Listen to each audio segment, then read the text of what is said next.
सुमन अपने पति और दो बच्चों के साथ शहर में रहती थी। उसका पति अमित एक प्राइवेट कंपनी में जॉब करता था और वह एक हाउसवाइफ थी। उसके ऊपर ही घर और बच्चों की सारी जिम्मेदारी थी।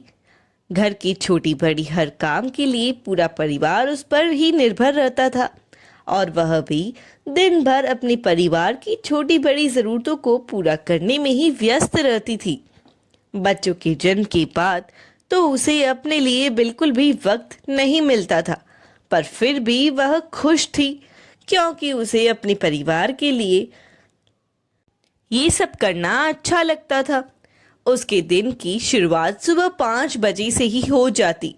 अपने पति और बच्चों के लिए नाश्ता बनाती, टिफिन पैक करती, पति की ऑफिस और बच्चों की स्कूल जाने के बाद घर की सफाई खत्म करती, दोपहर के खाने का इंतजाम करने लग जाती, बच्चों के स्कूल से आने के बाद उन्हें खाना खिलाकर सुला देती, शाम को उनके सोकर उठने के बाद उन्हें होमवर्क करवाती, फिर पति के ऑफिस से आने के बाद चाय नाश्ता बनाती, फिर रात के खाने की तैयारी में जुट जाती और रात को वह सबसे आखिर में घर के सारे काम खत्म करके सोने जाती। ये उसके रोज की दिनचर्या थी। इस काम से उसे एक दिन का भी आराम न मिलता था। यहाँ तक कि बीमार पड़ने पर भी यह सारे काम उसे ही करने पड़ते थे, पर फिर भी वह बिना किसी शिकायत के चुपचाप ही सारे काम किए जा रही थी। एक दिन ऑफिस से आने के बाद अमित काफी गुस्से में था। जब सुमन ने चाय नाश्ता देने के बाद यह जानना चाहा कि आखिर उसके गुस्से की वजह क्या है, तो अमित ने जवाब देने के बजाय उसे डांटते हुए कहा कि वह उसकी निजी मामलों में दखल ना दे।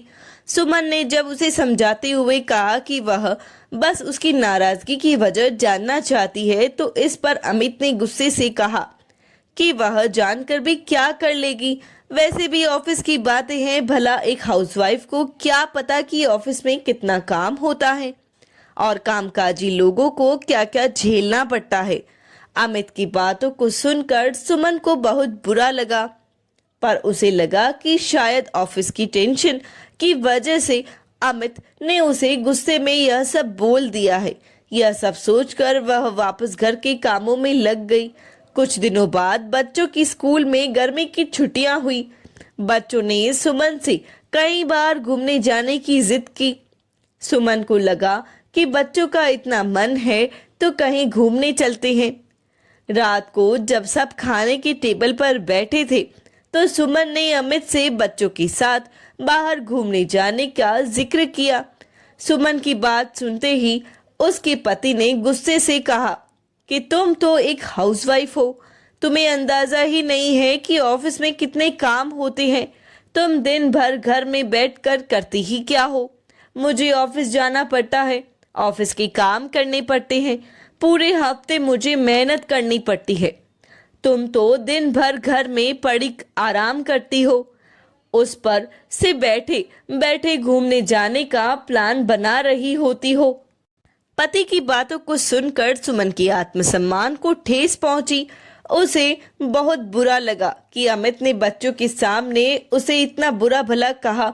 उसे समझ नहीं आ रहा था कि आखिर उसने ऐसा क्या कहा कि उसे इतनी बातें सुननी पड़ी। वो सब अपने बच्चों की ख्वाहिश पूरी करना चाहती थी, जबकि वह यह बात जानती थी कि घूमने जाने की तैयारी से लेकर वहां से वापस आने के बाद के सारे काम उसे ही करने थे। पर वह बच्चों की खुशी के लिए यह भी करने को तैयार थी। पर आज जो कुछ भी हुआ, उसके पति ने उससे कहा, वह बात उसके दिल पर लग गई। उससे समझ आ चुका था कि अमित की नजर में उसके लिए किए गए काम की कोई कद्र नहीं है।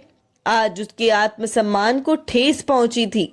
अब उसने फैसला कर लिया था कि अगर आज उसने कुछ ना किया तो फिर यह बातें उसे रोज सुननी पड़ेगी। उसने इस पूरी बात को बड़ी ही समझदारी से सुलझाने की सोची। अगले दिन वह हर दिन की तरह ही जल्दी सोकर उठ गई, लेकिन आज वह किचन में नाश्ता बनाने नहीं गई। वैसे भी बच्चों की गर्मी की छुट्टियां चल रही थी, तो आजकल वो देर से ही सोकर उठती थी और देर से ही नाश्ता भी करते थे, इसीलिए आज उसे कोई जल्दी नहीं थी। वह सुबह ही नहा धोकर मंदिर चली गई। इधर जब अमित सोकर उठा तो उसने देखा कि घर में सुमन नहीं है और बेड के किनारे टेबल पर एक चिट मिली जिस पर लिखा था कि मैं मंदिर जा रही हूँ। अमित को ऑफिस जाने की जल्दी थी, पर ना तो ऑफिस पहनकर जाने वाले कपड़े तैयार थे और ना ही किचन में नाश्ता और टिफिन तैयार रखा था। उसे बहुत तेज गुस्सा आ रहा था, पर वो कर भी क्या सकता था। उसने किसी तरह ऑफिस के कपड़े प्रेस किए और वह भूखे ही ऑफिस चला गया। सुमन जानबूझकर मंदिर से देर से घर आई और घर पहुंची तो देखा कि अमित ऑफिस जा चुका था और बच्चे अभी तक सो रहे थे। उसने बच्चों को उठाकर नाश्ता करवाया, लेकिन इसके अलावा आज उसने घर का कोई काम नहीं किया।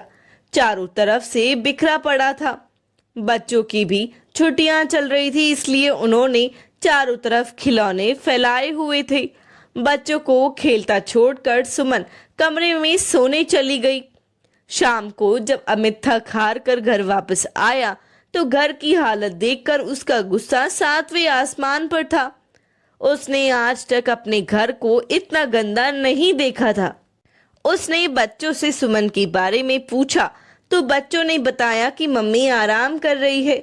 उसे बड़ा आश्चर्य हुआ, क्योंकि इतने सालों में आज तक उसने सुमन को शाम के वक्त आराम करते हुए नहीं देखा, बल्कि वह तो अमित के घर आने से पहले ही चाय नाश्ते की तैयारी कर लेती थी। अमित को लगा कि सुमन की तबीयत बहुत ज्यादा खराब है। वह दौड़कर कमरे में गया, पर कमरे में जाकर देखा तो सुमन बिस्तर पर लेटकर फोन देख रही थी। यह देखकर तो अमित का गुस्सा और भी बढ़ गया।